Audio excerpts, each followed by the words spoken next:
14, 2021 at tayo po ay nasa ika-6 na linggo sa karaniwang panahon. Magsitayo po ang lahat sa pasimula.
Sa ngala ng Ama, ng Anak at ng Espiritu Santo. Amen. Ang pagpapala ng Panginoong Kristo, ang pag-ibig ng Diyos Ama, at ang pagkikipag-isa ng Espiritu Santo ay sumainiyong lahat. At sumaiyo rin. Mga kapatid, tayo po ay nasa ika-6 na linggo sa karaniwang panahon. Sa linggo na ito ay magkakaroon ng pagbabago sa ating panahon, sapagkat sa darating na Miyerkules, magsisimula ang panahon ng Kwaresma. Kaya sa ating pagdiriwang ng banal na Eucharistia, ialay natin ito para sa lahat ng mga parokyano ng Santa Barbara, sa lahat ng ating mga intensyones, sa ating mga panalangin, para sa isa't isa, sa lalong-lalo na sa mga may karamdaman, at sa mga nasa malayong mga puok, mga lugar dahil sa kanilang mga trabaho, sila nawa ay patuloy na gabayan ng Diyos na sila ay magkaroon ng panahon upang sumubaybay at makiisa sa ating banal na misa tuwing ika-7 ng umaga. Upang maging marapat tayo sa pagdiriwang ng banal na misteryo, humingi tayo ng kapatawaran sa Panginoon para sa ating mga kasalanan. Inaamin ko sa makapangyarihang Diyos at sa inyong mga kapatid na lubak na nagkasala sa isip, sa salita at sa gawa at sa aking pagkukulang. Kaya isinasamo ko sa Mahal na Birheng Maria, sa lahat ng mga anghel at mga banal, at sa inyong mga kapatid na ako'y panalangin sa Panginoong ating Diyos. Kawaan tayo ng makapangyarihang Diyos, patawarin tayo sa ating mga kasalanan, patnubayan tayo sa buhay na walang hanggan. Amen.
sa Diyos sa kahitaasan.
Manalangin tayo. Ama naming makapangyarihan, pinangatawanan mong manahan sa mga may luubing tapat at maasahan. Sa kagandahang loob mo, kami naway makapamuhay bilang mga mapalad na maging iyong tahanan sa pamamagitan ng Kristo kasama ng Espiritu Santo magpa sa walang hanggan. Amen.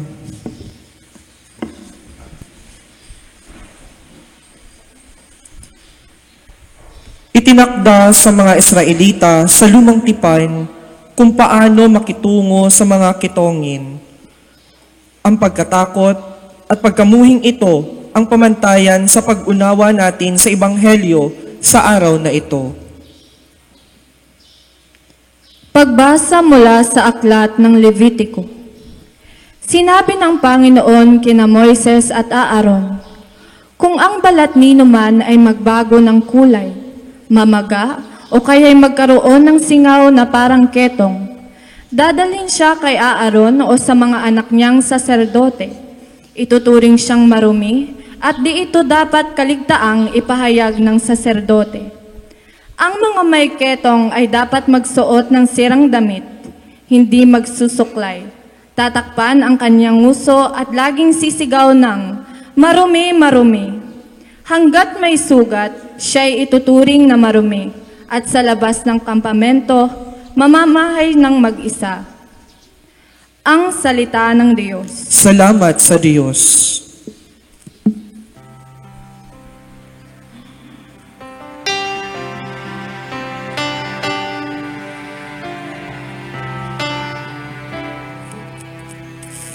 Sa iyong tulong at pagtubos, ako'y binigyan mong lugod.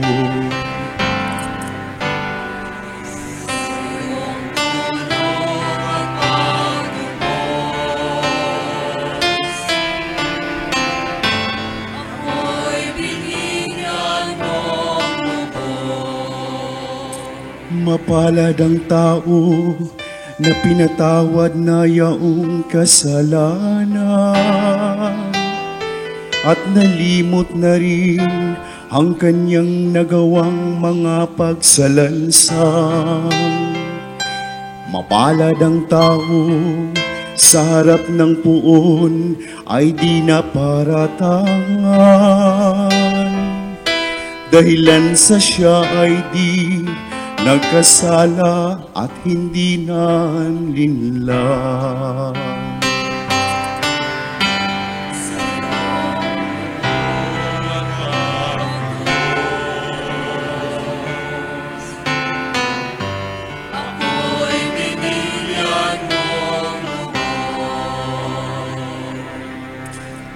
Ako ay lumapit sa iyong harapan at salay inamin ang aking ginawang mga pagsalansang di ko inilihim. Pinagpasiyan ko ang lahat ng ito sa'yo'y idain at aking natamo ang iyong patawad sa sala kong angkin.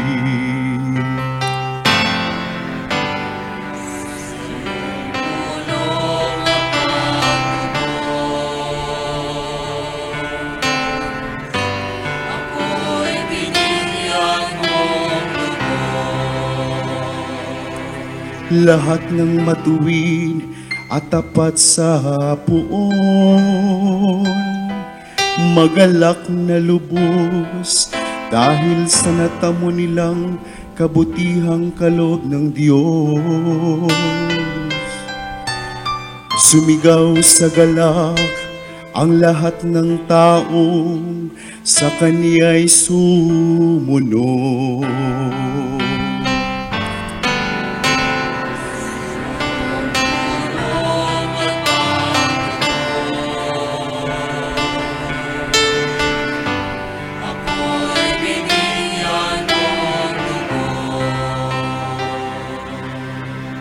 Sa iyong tulong at pagtubos, ako'y binigyan mong lugod. Inihahayag ni Apostol Pablo ang kanyang sarili bilang modelo ng pagsunod kay Kristo. Makakaya kaya nating sabihin ito ukol sa ating sarili? Lahat ba ng ginagawa natin ay para sa ikararangal ng Diyos? Pagbasa mula sa unang sulat ni Apostol San Pablo sa mga taga-Korinto. Mga kapatid, kung kayo'y kumakain o umiinom o anuman ang ginagawa ninyo, gawin ninyo ang lahat sa ikararangal ng Diyos. Huwag kayong maging sanhi ng pagkakasala ninuman ng mga Hudyo, ng mga Griego, o mga kaanib sa simbahan ng Diyos. Ang sinisikap ko na may mabigyang kasiyahan ang lahat ng tao sa bawat ginagawa ko. Hindi ko hinahanap ang sarili kong kapakanan, kundi ang kapakanan ng marami, upang maligtas sila. Tularan ninyo ako, gaya ng pagtulad ko kay Kristo. Ang salita ng Diyos. Salamat sa Diyos.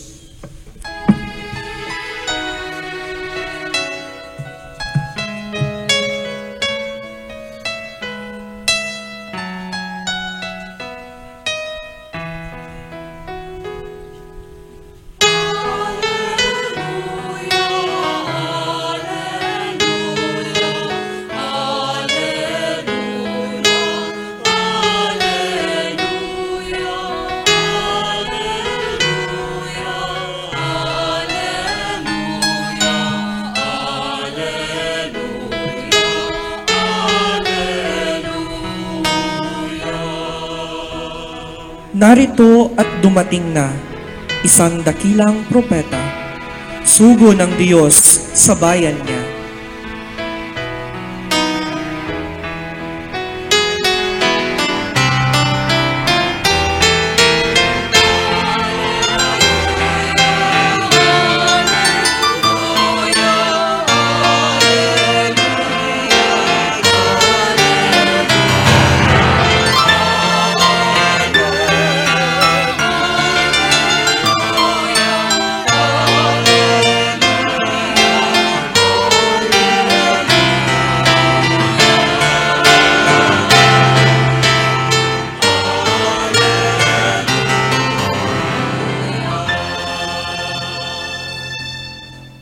Sumainyo ang Panginoon.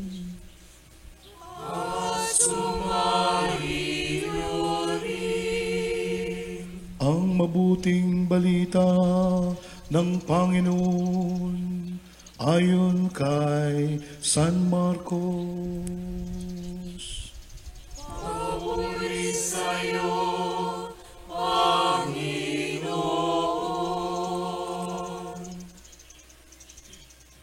Noong panahong iyon, may isang kitonging lumapit kay Jesus, nanikluhod at nagmakaawa.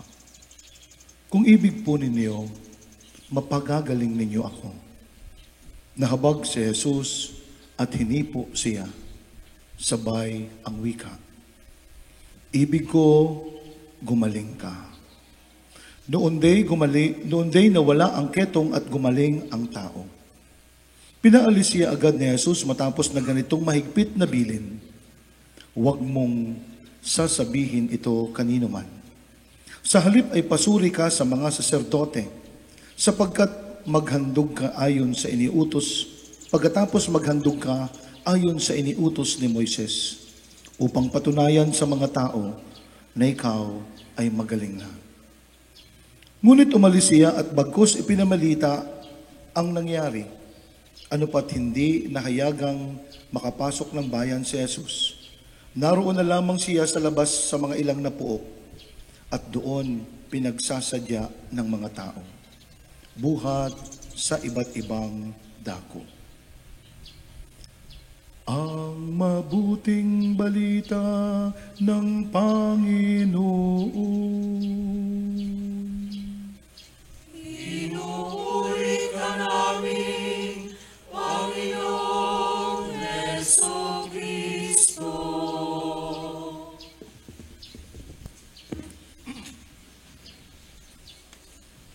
Magandang umaga po sa lahat. Kanina sa unang misa, habang ako'y pumipila sa likod, may nagsabi na lay minister, Father, Happy Valentine's. Sagot ng isa sa kabila, Padre, iba talaga ang binata. Talagang updated. Siguro kagabi pa lang, nasa isip, nasa puso na ang pagdiriwang ng Valentine's. Kaya kanina, sa unang misa, nasa harapan, isang dalaga, ngunit 65-year-old na, nakapula, si Ate Patring.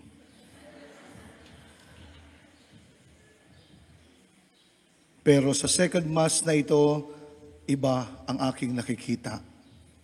Mga senior citizen, doon sa likod, si Manang Langging nakapula. Mga kapatid, tayo po ay nasa ika-6 na linggo ng panahon ng Kwaresma. Mayroong isang tao na siya ay parating nagdarasal.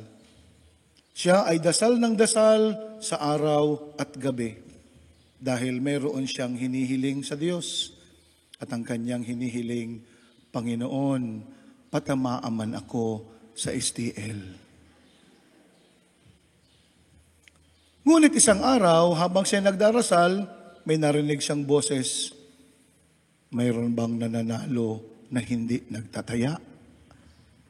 Mayroon bang nananalo na hindi bumibili ng tiket kung sa loto ang iyong gustong manalo?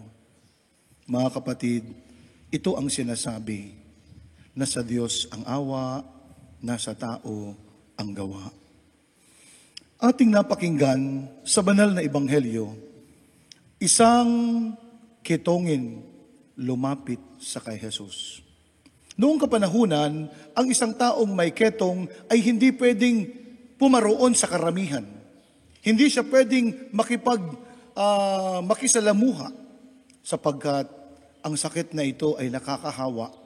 Ang sakit na ito ay walang lunas ng kapanahunan ng ating Panginoon. Kaya sinasabi na ang isang ketongin ay tinatawag na living dead. Buhay pa, pero parang patay ka na. Sapagkat ikaw ay i-isolate. Ikaw ay nanduroon sa isang lugar kasama ang iyong kapwa mga ketongin. At hindi ka pwedeng makisalamuha sa nakararami na katulad ng isang normal. At ito ay very discriminating. Noong kanilang kapanahunan, kapag ikaw ay paparoon sa bayan at mayroon kang gagawin, ikaw ay sisigaw, marumi, marumi. Ayon sa sinasabi ng Ebanghelyo.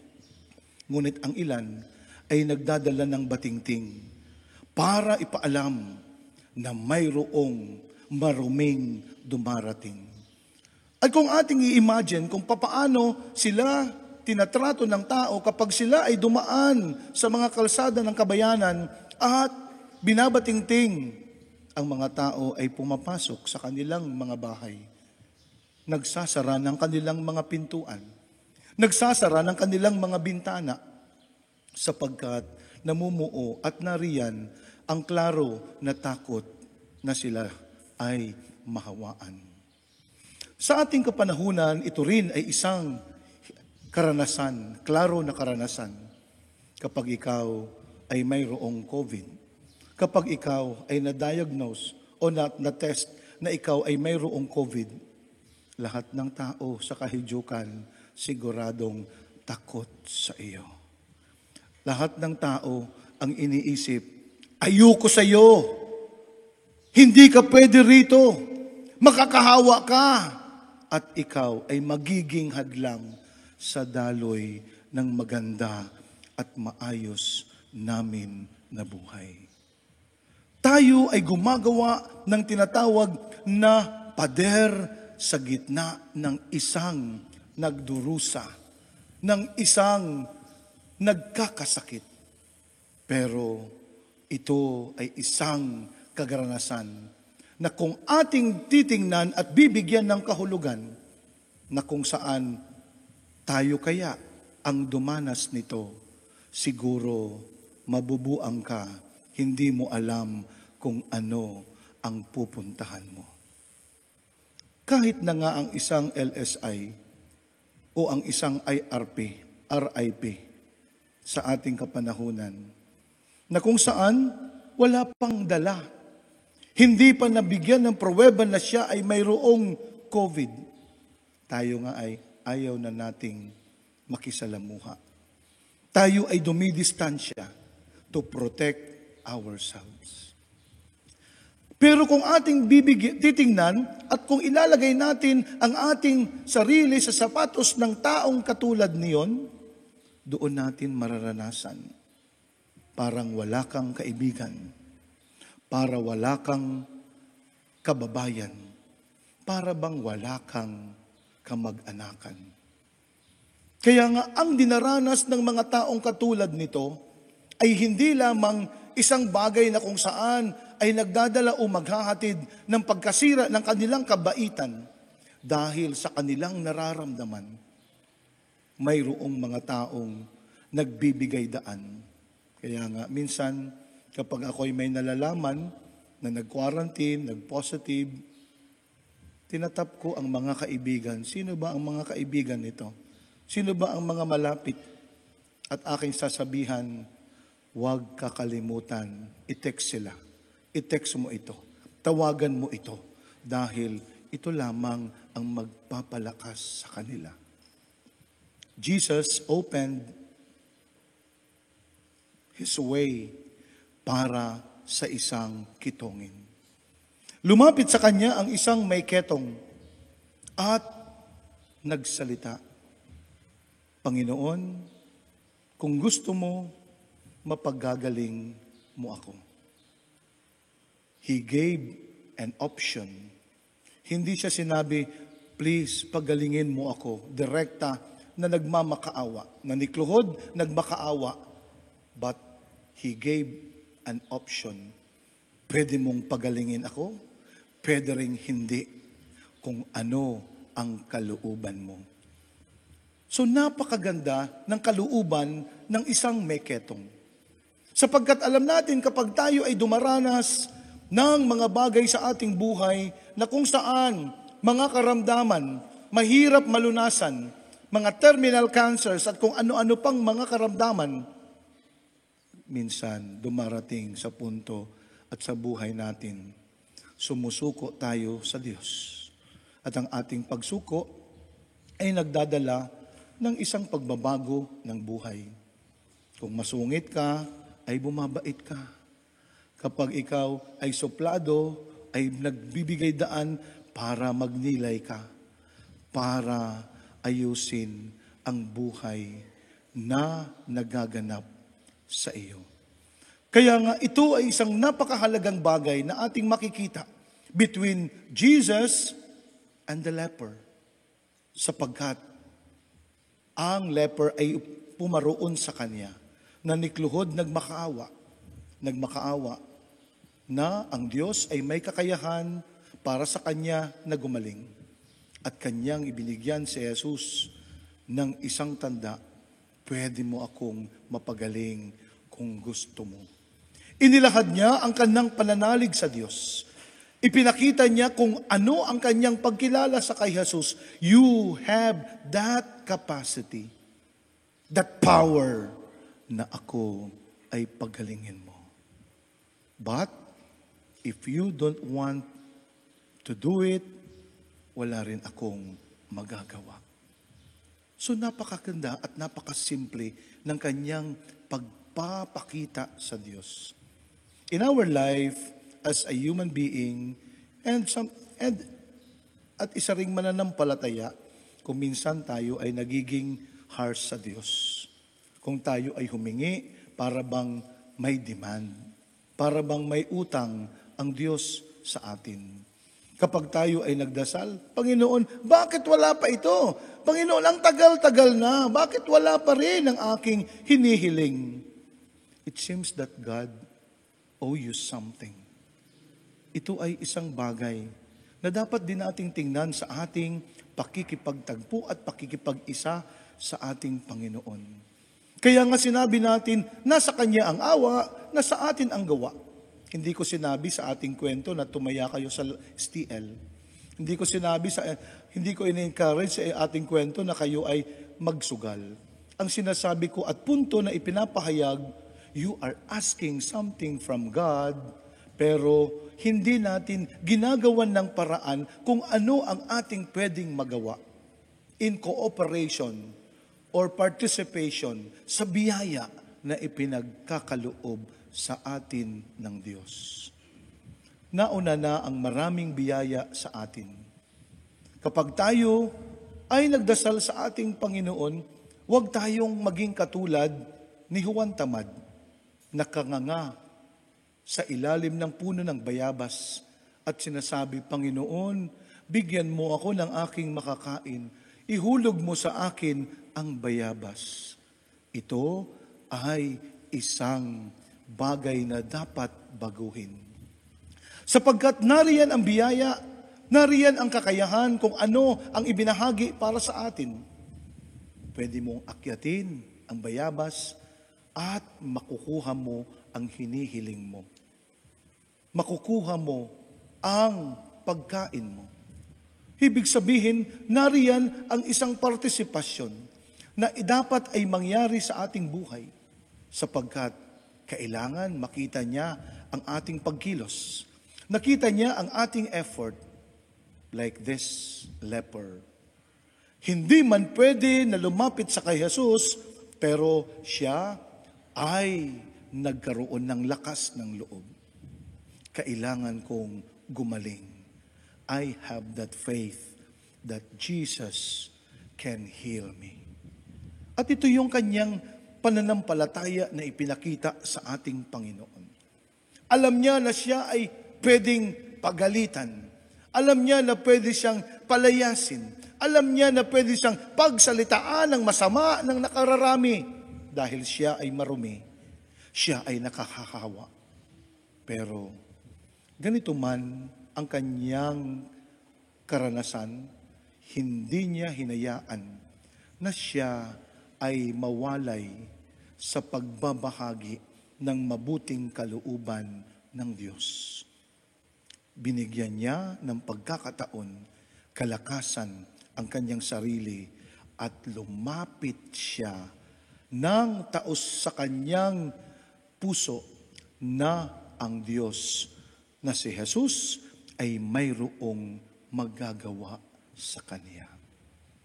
Anong the part of Jesus? Bukas ang ating Panginoon. Ilan sa atin ang may kakayanan para magbukas sa mga katulad ng mga taong ito? Ilan sa atin ang nagiging bahagi na kung saan ay naging daan ng pagpapasakit ng kalooban ng mga nakararanas ng mga taong katulad nito? No? Sa mga nakaraang mga panahon, mayroong issue sa ating pamayanan. Ang iba, sa aking mga naririnig, dahil sa ibang bagay, sa mga bagay, sa ating business na nagsisimula, o so kung ano pa man, ay marami ang mga basoy-basoy, marami ang mga kwento dahil sa isang nagkaroon ng nahawaan ng COVID. Siguro maunawaan natin ang mga bagay-bagay kapag ating inilagay ang ating sarili sa kapwa-tao. Yes, mayroong mga pagkakamali. Mayroong mga pagkukulang. Kaya nga, hindi sa lahat ng panahon, we are always aware of what is happening sa ating paligid. Pero yun nga, ang pagkakamali ay ating pwedeng itutuwid para magkaroon ng kaayusan sa ating pamayanan. Kaya salamat sa ating Panginoon at makikita din natin na kung papaano naganap ang mga bagay at nagkaroon din ng kahagalingan, nagkaroon din ng kalutasan at hindi nagkaroon ng paglaganap sa ating pamayanan. Lahat tayo ay nangangarap na magkaroon ng kaayusan. Ito parati ang ating ipinapanalangin sa bawat araw. Dahil sa bawat araw na kung saan na dumarating, tinitingnan natin at kung mayroong positibo, mayroong kaganapan sa pamayanan, nagiging low na naman ang ating nararamdaman. Sapagkat alam natin, mayroong paghihigpit, mayroong pagre-remind na naman. Kaya po, ito rin ay isang bagay na dapat ating binabalanse. Alam natin, pare-pareho tayong mga nagsusumikap. Alam natin, pare-pareho tayong nangangarap na sana maging maayos ang ating kapaligiran, ang ating pamayanan, ang ating mga karanasang ito mula sa naranasang pandemya. Kaya nga, ang pagiging isang pamayanan ay hindi para magkaroon ng paghihiwalay at hidwaan para lamang sa isang karanasan. Ito ay isang tanda na kung saan ay nagbibigay daan para sa atin papaano at ano ang magiging pagtrato natin. Noong kapanahunan ng ating Panginoon, ang diskriminasyon ay nariyan na dahil sa karamdaman. Ngunit, ang Panginoong Hesus ay nagbibigay ng daan at pagpapakita para sa atin kung ano ang dapat nating gawin. Alam natin, ang pagdidistansya sa panahon na ito ay mahalaga, pero ang ugnayan, ang mabuting kaulooban ay hindi dapat nabibigyan ng daan to distance our goodness para sa ating kapwa-tao. Sa panahon na ito, ang ating mabuting kalooban ay dapat nating payabungin palalo na kung saan mayroong distansyang nagaganap sa atin. Distansya na kung saan hindi nagsasabing paghihiwalay ng lubusan. Dapat nga kailangan na ating payabungin at palakasin ang ating magandang kalooban sa isa't isa. Kaya kung mayroon mang mga kaganapan na katulad nito, let us support one another. Pwede tayong makasuporta na nasa malayuan in saying hi, kahit na sa isang simpleng text, sa isang simpleng tawag, hindi nakakahawa ng COVID ang gawain na ito. Kundi ito ay nagiging daan to uplift the moral ng ating mga kapwa na kung saan ay dumaranas ng diskriminasyon, dumaranas ng mga kahirapang ito, dumaranas ng matindi na mga kalungkutan. At alam natin, ito ay pwedeng maghatid ng pagkasira ng kabaitan ng isang tao. Kaya si Jesus ay patuloy na nagiging tanda ng isang pagbabahagi ng totoo at tunay na ugnayan dahil ito ay nakabase sa kanyang ipinalalaganap na pag-ibig, pagmamahal sa bawat isa. At ngayon, sa araw na ito na kung saan ating binibigyan ng kahalagahan ang pagmamahalan, binibigyan ng panahon ang pagbabahagi ng mga kabutihan. Ang kabutihan na ating ibinabahagi sa ating kapwa ay may pinagkaugatang pag-ibig. At ang pag-ibig ay ang pagdesider ng isang tao na gumawa ng mabuti para sa kapwa, kahit na kaaway, kahit na strangers, kahit na ayaw mong gustong makasalamuha. If you want to do something, what is good for them, you are doing the love of Jesus. You are putting it in action, ang pag-ibig na ibinabahagi at ipinapaabot at ipinapadama ng ating Panginoong Jesus. Kaya sa pagdiriwang na ito ng ika-6 na linggo sa karaniwang panahon, bigyan natin ng mas malalim na kahulugan ang pagmamahal na hindi nagwawasak ng kalagayan ng isang kapwa, lalong-lalo na sa kanyang dinaranas na matinding kahirapan dala ng isang karamdaman. Ang mga dumaranas ng mga karamdaman ay nangangailangan ng pag-ibig, nangangailangan ng pagkalinga. That's why ang ministry ng ating Panginoon ay umikot dito. Pumaparoon kung saan-saan, pagpapagaling doon, pagpapagaling dito, pag-identify ng mga nahihirapan sa mga karamdaman. At ang lunas ay ibinabahagi ng ating Panginoon bilang tanda ng kanyang dakilang pag-ibig sa bawat isa sa atin. Ibahagi, ipamalas, ibigay, ipadama ang pag-ibig natin sa isa't isa. Ang pag-ibig na ito ay pag-ibig ng Diyos na nagdadala at naghahatid ng isang mabuting kalooban para sa ating kapwa-tao. Ipahayag natin ang ating pananampalataya. Sumasampalataya ako sa Diyos amang makapangyarihan sa lahat na may gawa ng langit at lupa. Sumasampalataya ako kay Jesucristo, iisang anak ng Diyos, Panginoon nating lahat. Nagkatawang tao siya, lalang ng Espiritu Santo, pinanganak ni Santa Mariang Berhen, pinagpakasakit ni Poncio Pilato, ipinako sa krus na matay ni Libing, nanaog sa kinaroroonan ng mga yumao, nang may 3 araw na buhay na maguli, umakyat sa langit, naluluklok sa kanan ng Diyos amang makapangyarihan sa lahat. Doon magmumulang paririto at hukom sa nangabubuhay at namatay na tao. Sumasampalataya naman ako sa Diyos Espiritu Santo, sa banal na simbahang katolika, sa kasamahan ng mga banal, sa kapatawaran ng mga kasalanan, sa pagkabuhay na muli ng namatay na tao, at sa buhay na walang hanggan. Amen. Pinagaling ni Jesus ang isang kitongin. kahit na ito'y mga hulugang si Jesus ang nagmimistulang kitongin pagkatapos. Sadyang dakila ang pag-ibig ng Diyos sa tao, kaya ating hilingin sa ating Ama. Panginoon, dinggin mo ang aming panalangin.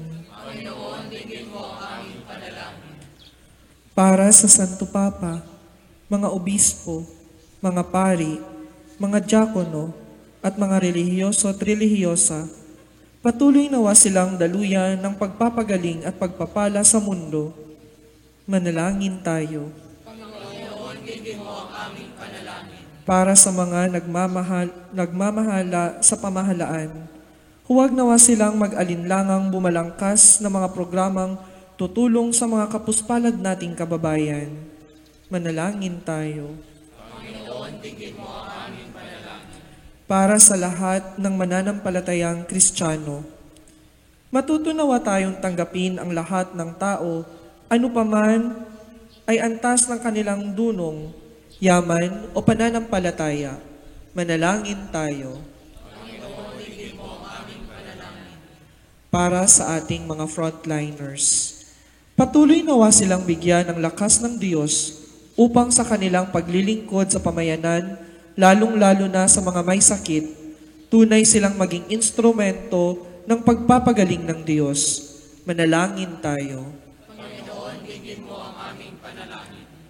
Para sa mga yumao, patuloy nawa sila sa kaharian kung saan pinapawi ang paghihirap at kalungkutan. Manalangin tayo. Sa ilang sandali ng katahimikan, ating ipanalangin ang iba pang mga pangangailangan ng ating pamayanan, pati na rin ang ating pansariling kahilingan.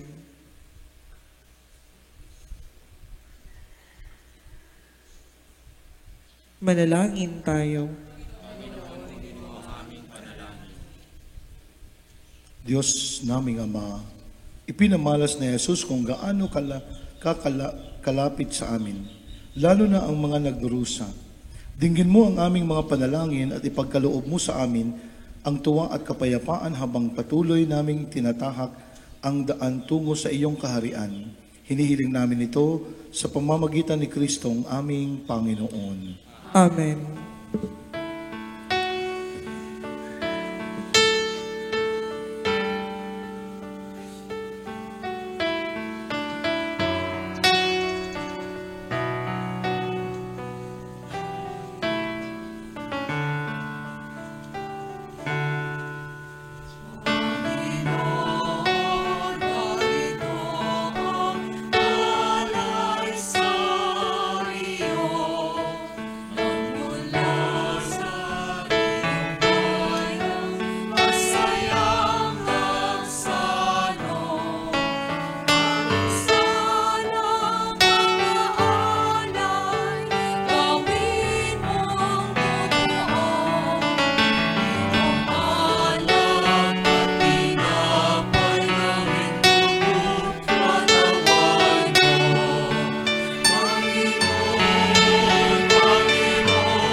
Ay kalugdan ng Diyos amang makapangyarihan.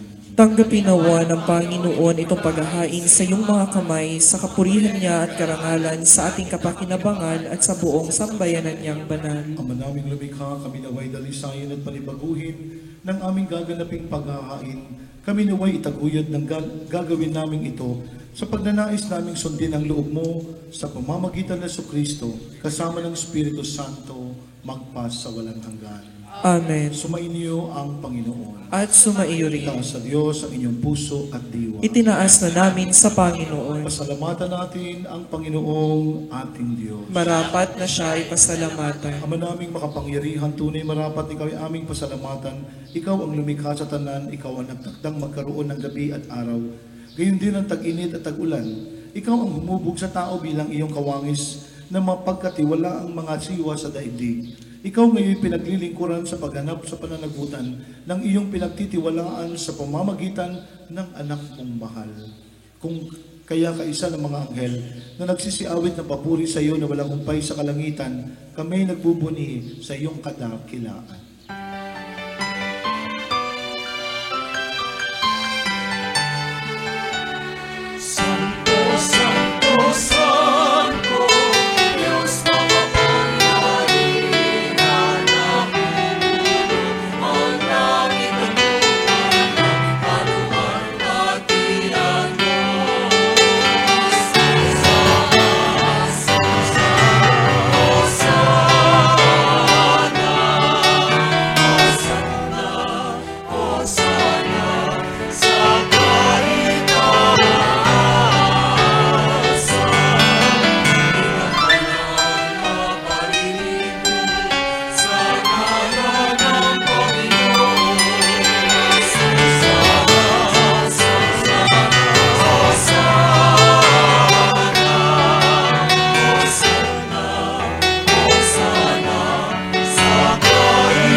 Naming banal, ikaw ang bukal ng tanang kabanalan, kaya sa pamamagitan ng iyong Espiritu, gawin mo banal ang mga kaloob na ito para sa amin ay maging katawan at dugo ng aming Panginoong Kristo.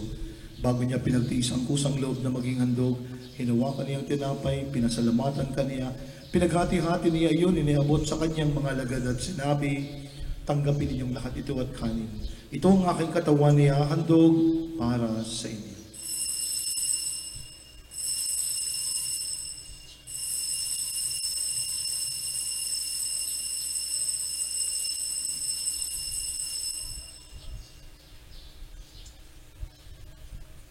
Gayun din naman pagkatapos ng hapunan, hawakan niya ang kalis, muli kanyang pinasalamatan. Iniabot niya ang kalis sa kanyang mga lagad at sinabi, tanggapin ninyong lahat ito at inumin. Ito ang kalis ng aking dugo ng bago at walang hanggang tipan. Ang aking dugo ni bubuhos para sa inyo at para sa lahat, sa kapagpapatawad ng mga kasalanan. Gawin niyo ito sa pag-alala sa akin.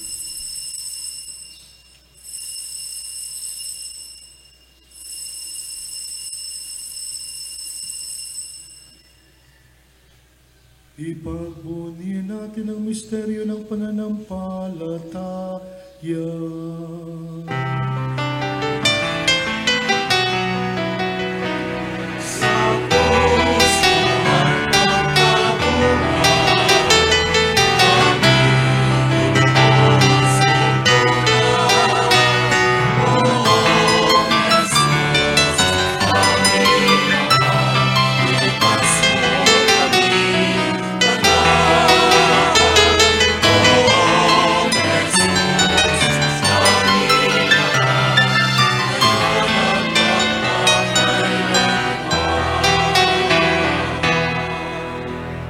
Ginagawa namin yun ang pag-alala sa pagkamatay at muling pagkabuhay ng iyong anak. Kaya tinialay namin sa iyong tinapay na bibigay buhay at ang kalis nagkakaloob ng kaligtasan. Kami napapasalamat dahil kami yung minarapat tumayo sa harap mo para maglingkod sa iyo. Isinasamo namin kaming magsalo-salo sa katawan at dugo ni Kristo ay mabuklod sa pagkakaisa sa pamamagitan ng Espiritu Santo. Ama, lingapin mo yung simbahang laganap sa buong daigdig. Puspusin mo kami sa pag-ibig kay San Francisco naming Papa, ni Narciso na aming obispo at ng tanang kaparian. Alalahanin mo rin ang mga kapatid naming nahimlay na may pag-asang sila'y muling mabubuhay. Ganyan din ang lahat ng mga pumanaw, kaawaan mo sila at patuloyin sa iyong kaliwanagan. Kaawaan mo pangindapatin kaming lahat na makasalo sa iyong buhay na walang wakas kaysa ng mahal na Biring Maria na ng Diyos, ng kanyang kabiyak na puso na San Jose, kaysa ng mga apostol at ang lahat ng mga banal na namuhay dito sa daigdig ng kalugod-lugod sa iyo. Maipagdiwang nawa namin ang pagpupuri sa kararangal mo sa pamamagitan ng iyong anak na aming Panginoong Heso Kristo. Sa pamamagitan ni Kristo, kasama niya at sa Kanya, ang lahat ng parangal at papuri ay sa iyo, Diyos samang makapangyarihan, kasama ng Espiritu Santo, magpa sa walang hanggan.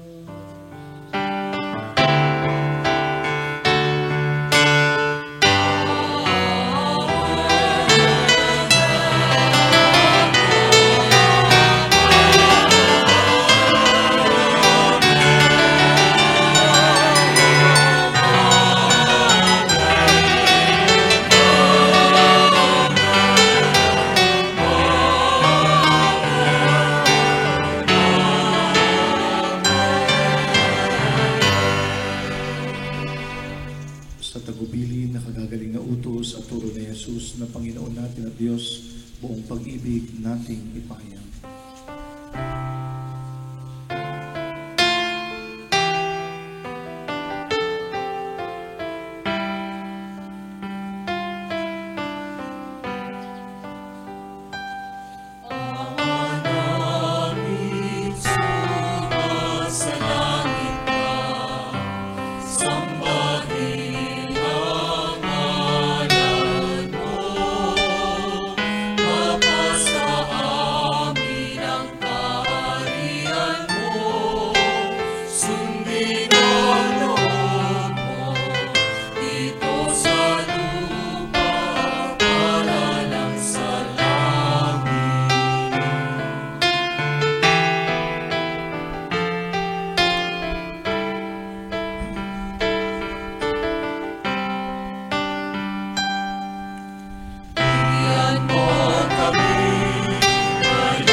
Sa lahat ng masama, pagkalooban ng kapayapaan araw-araw, iligtas sa kasalanan at ilayo sa lahat ng kapahamakan, samantalang aming pinanabikan dakilang araw ng pagpapahayag ng tagapagligtas naming si Hesus Kristo.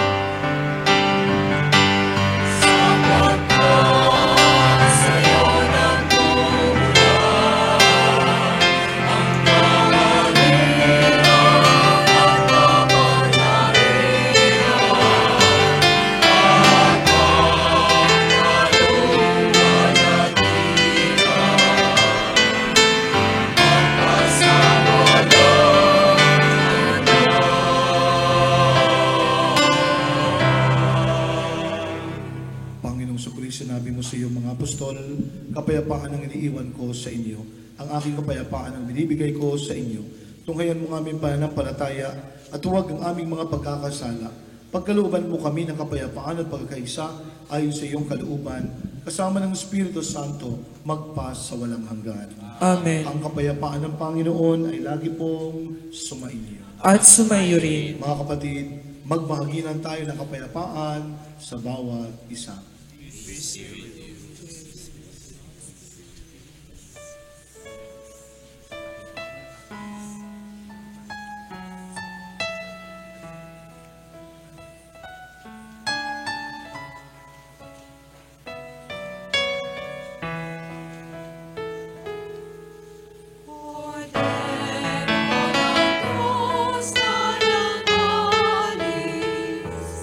Ng mga kasalanan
Narito ang Panginoong Kristo, ang Kordero ng Diyos, na nag-aalis ng mga kasalanan ng sanlibutan. Mapapalad ang iniyayahan sa kaniyang piging. Panginoon, hindi ako karapat-dapat na magpatuloy sa iyo, ngunit sa isang salita mo lamang ay gagaling na ako.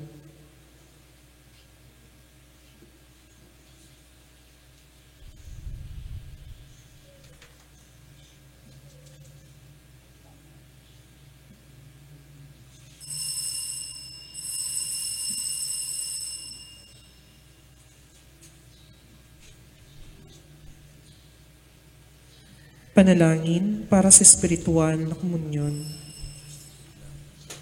Panginoong Hesus, ako ay naniniwala na ikaw ay nasa kabanal-banalang sakramento. Iniibig kita ng higit sa lahat at ninanasa kong tanggapin ka sa aking kaluluwa. Sapagkat sa mga sandaling ito, hindi kita matatanggap sa sakramento. Tumuloy ka, Espiritu, sa aking puso. Niyayakap kita na parabagang naririto ka na at iniaalay ko ng buong buo ang aking sarili sa iyo. Huwag mong hayaang mawalay ako sa iyo. Amen.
Magsitayo po ang lahat.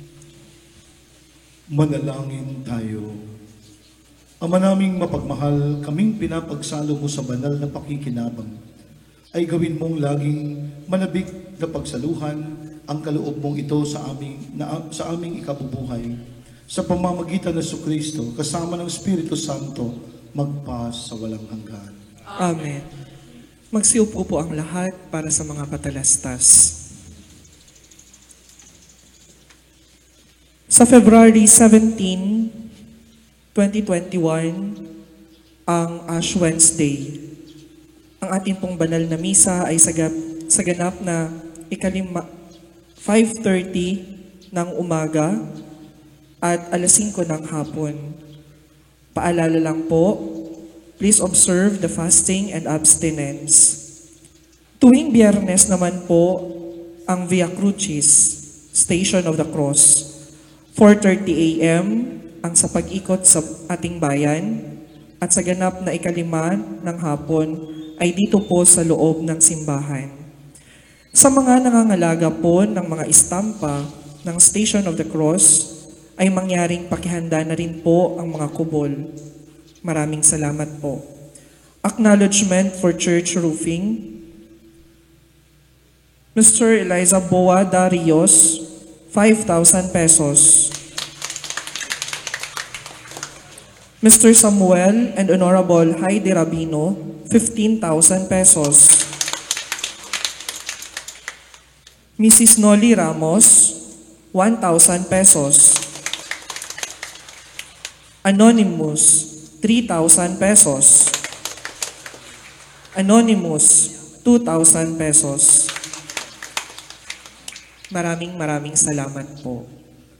Maraming salamat sa presensya ng bawat isa sa ating pagtitipon na ito sa banal na misa.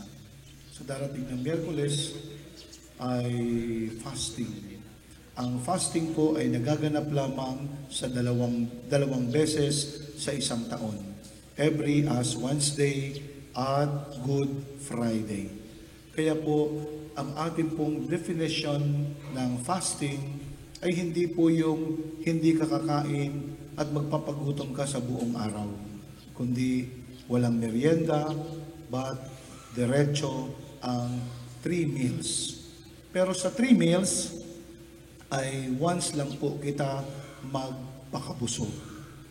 Kung sa lunchtime ka magpapakabusog, ang iyong almusal at ang iyong hapunan ay medya lang, tunga lang. Yan lang po ang ating tinatawag na fasting. Abstinence, bawal po ang karne. Lahat ng pagkain karne ay bawal sa araw ng Miyerkules ng Abu. At sa lahat po ng mga Biyernes. All Fridays na napapaloob sa panahon ng Kwaresma ay obligatory na tayo po ay pinagbabawalan na kumain ng karne. Kaya po ito ay minsan lang. Kaya nga pwede naman. At alam ninyo, advantage pa. Dahil advantageous ito dahil nagamahay ang karne. No? Kaya siguro kung kayo ay hindi kumain, iwasan po natin ang karne sa araw ng Biyernes na napapaloob sa panahon ng Kwaresma. Kapag hindi po ito panahon ng Kwaresma, ay meron din tayong debosyon na hindi kakain ng karne sa lahat ng mga Biyernes. Ang ating kinaugalian na ginagawa na Via Crucis o daan ng krus ay gagawin natin outside pero madaling araw. Madaling araw dahil wala pang tao. Tulog pa ang COVID sa mga oras na iyon. Kaya we can do it outside. Pero sa hapon, sa mga ayaw gumising sa umaga, ayaw sumama at sumama paikot, ay meron pa rin tayong Via Crucis sa loob ng simbahan. dito lang po sa loob ng simbahan sa ganap na 5 ng hapon. So lahat po ay inaanyayahan. We have our option kung saan tayo sasama. Sa umaga, maganda, makakapag-walking ka, medyo malamig, magandang venue. Yung mga early risers ay pwedeng sumama sa ating pag-Via Cruces around the town. Pero ang hapon, dahil marami ng mga tao, we cannot anymore do it outside, kundi dito lang po natin gaganapin sa loob ng simbahan. Maraming salamat po. Magsitayo po ang lahat.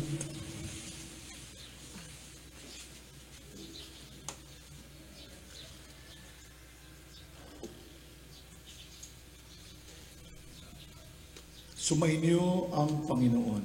At sumaiyo rin. Iyo ko ang mga ulo para sa pagbabasbas.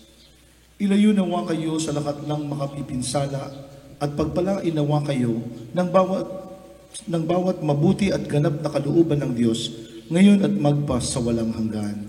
Amen. Pamalagiin nawa niyang nananahan ang kanyang salita sa inyong kalooban at puspusin nawa niya kayo ng kaligayahang walang hanggan.